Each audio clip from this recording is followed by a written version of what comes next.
My first guest is Taylor Fontenot. She is the author of a book called Becoming the Next Baby Sleep Boss. And she came to this, I'm sure, through hard work at home with babies sleeping or not sleeping at home. It's been a long time since I had a little one that I had to try to get to sleep, but I do know the struggle is real. Thanks for being here today. Thank you for having me. It's a pleasure. Becoming the Next Baby Sleep Boss. I love that title. Let's go back and start. Your background is in education and nursing. So you're able to kind of put these two things together. But let's talk about your education a little bit and how it might have led you to write this book. Yeah, so I'm from Georgia, and I went to the University of Georgia. I knew I wanted to be a nurse because I've always loved helping people. But the other side business I always thought, or career I thought I'd want to pursue was writing, because I've always been a journaler. I've always loved learning. And then through different seasons of my life and hardships I've been through, I always had a dream of writing kind of like a memoir style book. So it's always been a dream of mine to write a book. If you told me 10 years ago I was going to write a book about babies and sleep, I would have just laughed.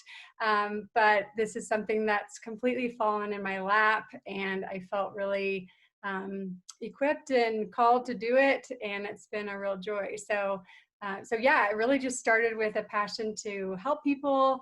And then I like to say I use the mind of a nurse and the heart of a mom, and approach this to reach other parents who are struggling and helping them get a rhythm for their families that provides joy in life and helps everyone thrive. I like that word, rhythm.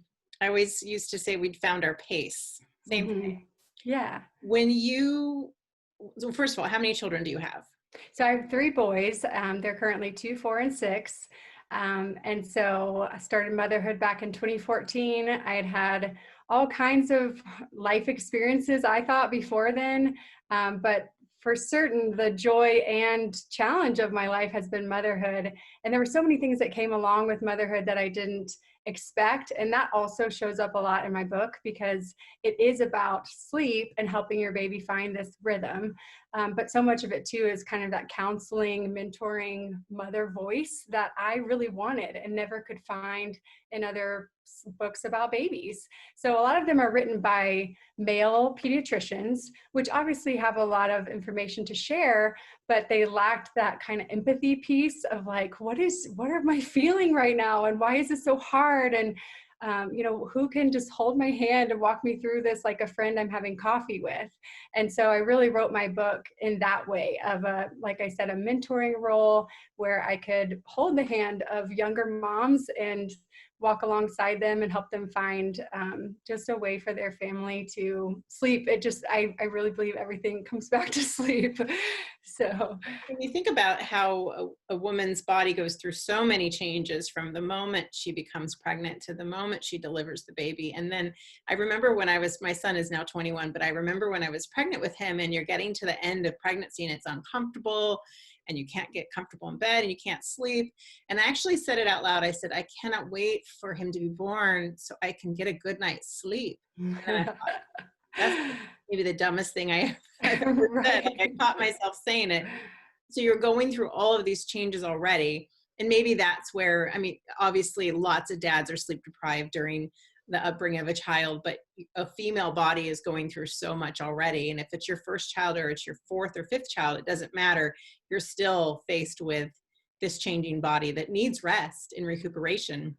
And I think the more kids you have, probably the harder that is to absolutely. So when you started out thinking about this book or thinking about sleep, let's go back to sleep. Was it with your first child? Was it when it was compounded with a second child? How did this start to come into play for you? So it started to come into play for me because when I was pregnant with my first child, I started observing some other families that I knew and couples that I really admired. And it was like the thing that I kept seeing over and over was all the excitement and the buildup of the baby. There's the baby shower, everyone's so excited. And then I'm seeing these couples a year later, and they're kind of angry at each other and they're not loving parenthood as much as I kind of envisioned people should. And it really kind of bothered me or just made me afraid kind of to have children, because I have such a good relationship with my husband and I knew I wanted to be a mom, but I love my sleep. I sleep like 8 to 9 hours a night and I always have. And I'm just one of those people who so it was the combination of that and also just how much I love learning. So I started just reading all the books I could find, because all the hospital offers and different programs offer lots of labor courses, like 6-week labor courses. But there was so little said about after the baby is born. That's a And very that to good point. me was so That's a very good alarming, point. right? So then you're leaving the hospital. So I did all this prep and then I'm leaving the hospital with this live baby that, I mean, even as a nurse and background taking care of babies, I was terrified. And I then was you're a going nanny through. in college, and I just think it's something different when, I mean, I remember babysitting a baby who was 5 weeks old. Her parents entrusted me with her at 5 weeks old, and I was, in college and mature adult. They trusted me, but there was something different about the nurse placing the baby, your own baby, in your hands with no instructions for when to feed the baby and how to get Right, the baby to sleep and how warm should the baby be and how do you. So that's a right. very good point. There's some breastfeeding education, Hmm. but that's really it. Yeah.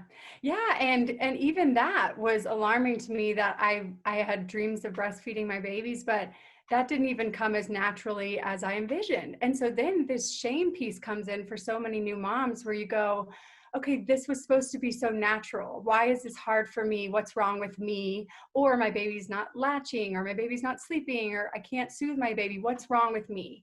And so I think for me, I think a lot of the baby blues and postpartum depression, all that, I really think so much of it has to do with this sleep deprivation. It can make you crazy. I mean, it's a form of torture in some countries. It's no joke. So I then started experiencing that. I had somewhat of a game plan, again, from reading all these different books. But what happened with my first child is I started taking notes along the way. And again, I'm such a processor. I'm such a journaler. So I had like a week by week journal where I was writing like what time he fed every day, what I was doing to help him soothe. Little tips and tricks that I was finding were helpful for me, really for me, for my next baby was kind of the point. What ended up happening over time is other friends would come to me and say, hey, I heard you have this little document, like share these little tips with me. And at the time it was like a 2 or 3 page Word document, but I probably sent it out to 20 something friends over the years of just, these are just little things I found. And so that over time, so then baby 2 comes along and I do the same kind of things. I'm tweaking little things. I'm finding things that work for me and that don't. And obviously not every baby is the same. And that's why a lot of my methods in my book these are ideas and suggestions that work for me. But the whole point is having confidence as a parent and equipping yourself with knowledge so that you can take care of your child with confidence instead of letting the baby kind of become the boss.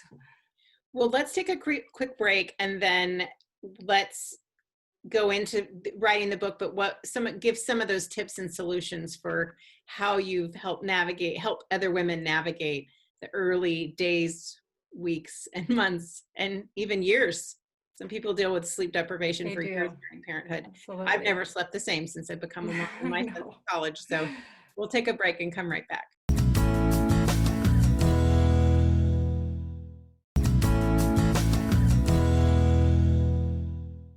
We are talking with Taylor Fontenot. She is the author of a book called Becoming the Next Baby Sleep Boss. Did I get it right? You got it right.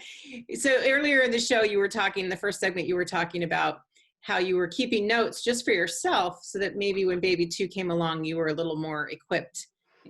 Having been through it one time already. You start sharing this Word document with a few of your friends over the years, and they're getting helped by it. So is that what inspired you to think about a book, having always wanted to be an author?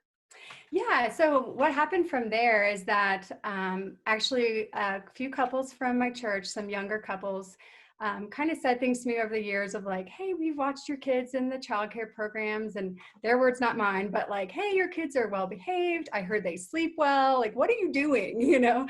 And so just different people picking my brain. And then there was one couple in particular who they were pregnant with their first baby, and they said, we heard your baby sleep. Can we take you to dinner and just tell us all your tricks? So we had like a 3-hour dinner with them, and I shared all the little things I did. And then we walked out, and I'll never forget, I looked at my husband and I said, I want to do this. I said, I don't know what that means, but I love this. I love mentoring. I love knowledge. I love equipping with people with knowledge. I love teaching.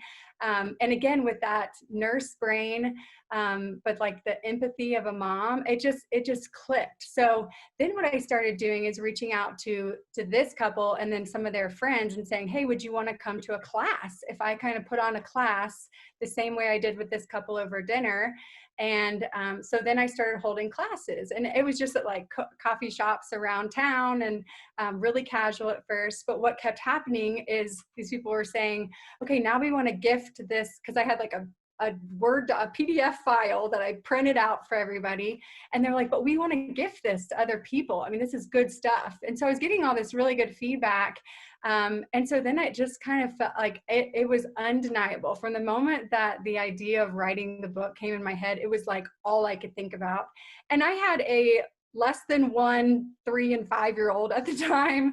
So I wasn't like twiddling my thumbs trying to figure out how to spend my time. It was like I was up till, I put the kids down at 7 or 7:30. I'm up till midnight writing every night. And this went on for like 6 months, tweaking, editing, perfecting, and then publishing the book. And so it's been so amazing, because I also now, I teach the classes. I also offer a service of personal consultations, which is generally with people, couples who have a baby who has sleeping problems.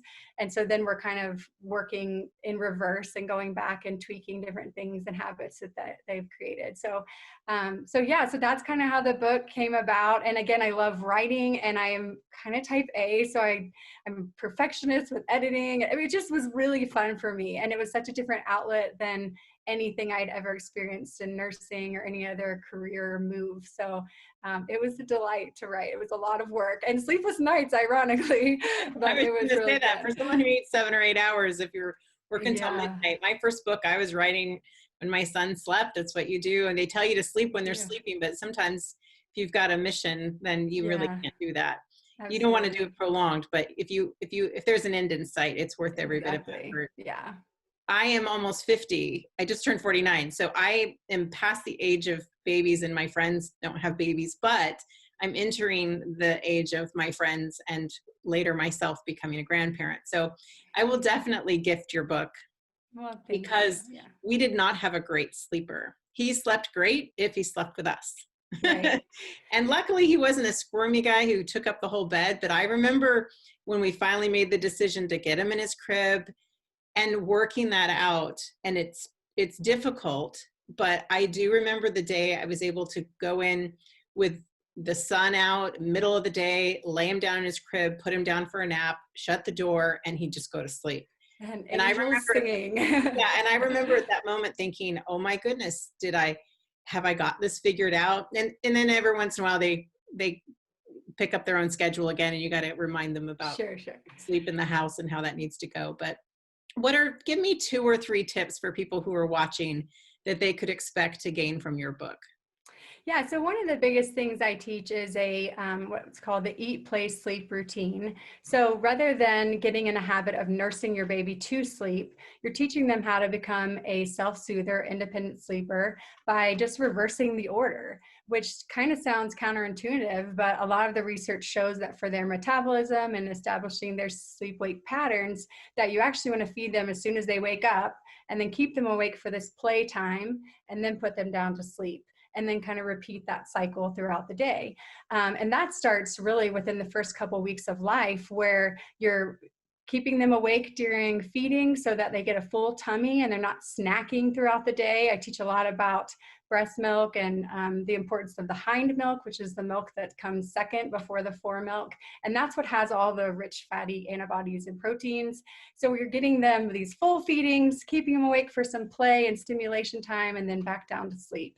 And it's just this rhythm that you're creating throughout the day. And that's kind of what we do as adults. We get up, Right. we eat, we do our day, and then we go to sleep. Right. And we don't eat, and they say don't eat right before you go to sleep, right? So exactly, a lot of these things are so basic, but we, confuse it when it's a baby for some reason. The other thing I teach a lot about, and I kind of developed this method because of being a nurse. So in the world of nursing, if I have a patient who's in pain, we often say this phrase of let's stay ahead of the pain. So let's medicate or let's do, some sort of intervention before the pain gets too high or we're playing catch up. So I started to realize that is literally the exact thing you do with a baby with sleep. So I call it staying ahead of the meltdown. So you're just watching your baby for signs of sleepiness, signs of drowsiness, and then getting them to bed in that little window when they're drowsy, but before they're overtired. So I teach a lot about that too, of how to watch your baby and learn your baby in these little rhythms, and also watching what's a normal wake window or amount of time they need to be awake at their given age. And so I provide sample schedules for each age. The other thing I do is it's a week by week format, so it's chronological. I think that was another thing with the books I was reading, is I was like, I don't understand the order of these. I'm flipping back and forth through the night, like, where is this? So I really believe in, like, don't over educate yourself and overwhelm yourself. But so it's like week one, there's a primary goal you focus on, and then other things, topics that might come up around that week that you can focus on, and then from there. And so then you can just take it week at a time, and then it kind of stretches out to months at a time, but different sample schedules and tips along the way. And then it talks about, introducing solid foods. And so it's really baby basics for the first year. It also really capitalizes on your relationship with your partner and how important that is, to talk about continuing to date your partner, including them in your baby's care, all of that, because it's so important for the marriage or partnership to thrive, or else the whole house falls apart. Well, I'm so thrilled to have talked to you about all of these tips and all of the knowledge that you're willing to share. And it's so encouraging when someone has a calling and they follow the calling, because your work is probably incredibly rewarding. Yes. Pick up a copy of Becoming the Next Baby Sleep Boss by Taylor Fontenot. Thank you so much for being on the show, and I wish you continued sleep-filled nights. Thank you. You too. Thanks, Lisa.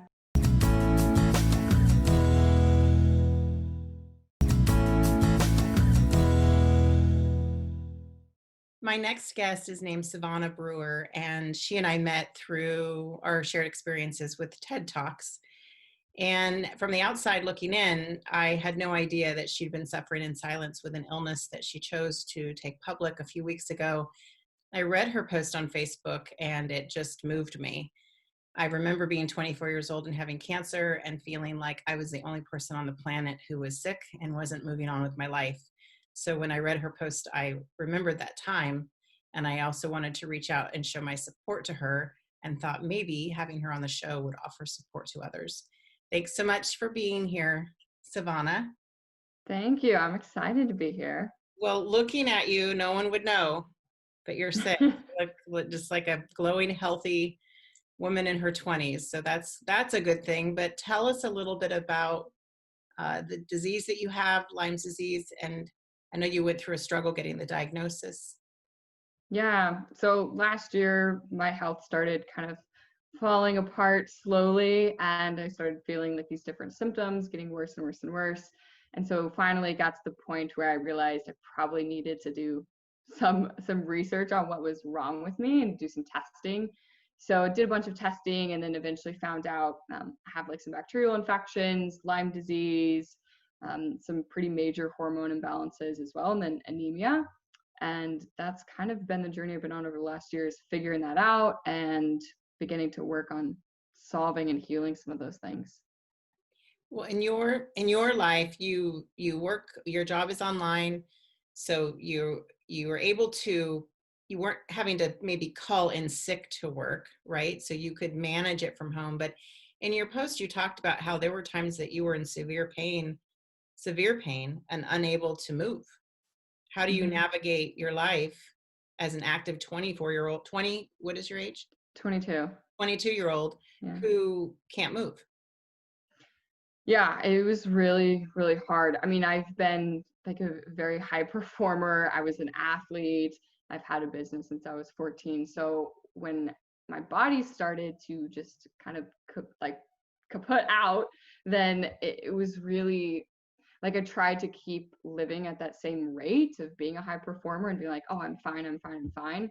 And then eventually, like when I realized I've been in bed for 3 days and my whole body hurts, I don't want to talk to anybody, I can't work more than an hour a day, that's when I started to realize there's a really big problem. And it definitely, like some of the stuff in the post that I shared about was kind of this identity crisis I was feeling of not being able to live up to the same standard I'd had for myself and I thought other people needed me to be.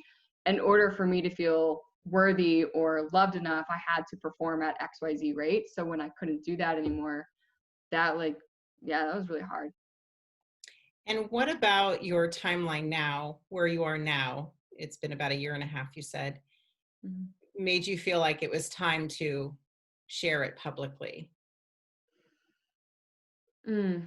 I think I like really was kind of hiding because I think there was some shame around it and some embarrassment that I couldn't do what I had always done. I couldn't go out with my friends in the same way. I couldn't eat anything without getting super sick.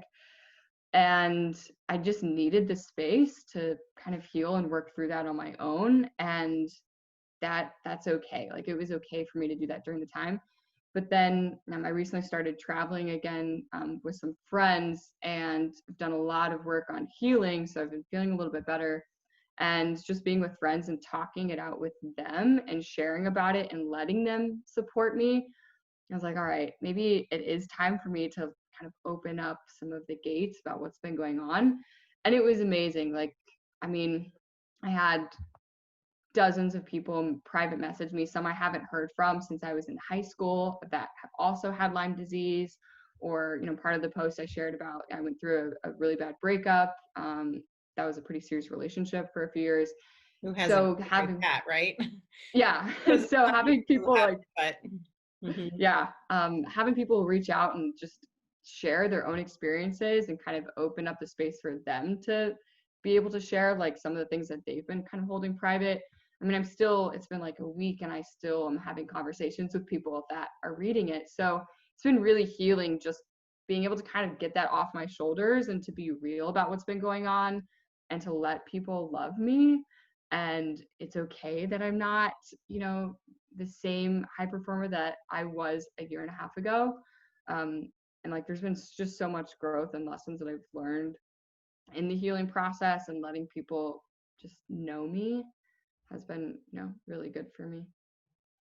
Well, that's why I wanted to have you on. I just wanted to take the opportunity to quickly share your story and hopefully let people who are listening, who are your age or my age or older, who are suffering through anything alone, to know that sometimes breaking your silence is what begins healing. I'm a pretty open person.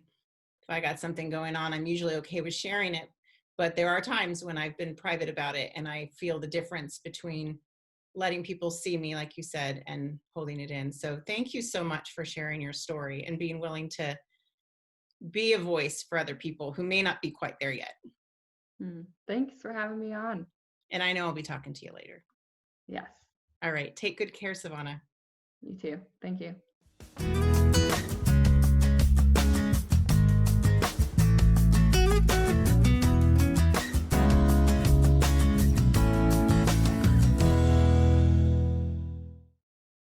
We have implemented and exceeded the state and federal best practices in sanitation to keep our community safe.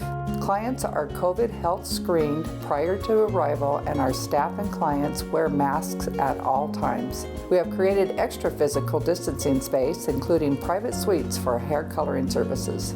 Element Salon and Spa is committed to providing the highest level of service while enjoying a safe and relaxing experience.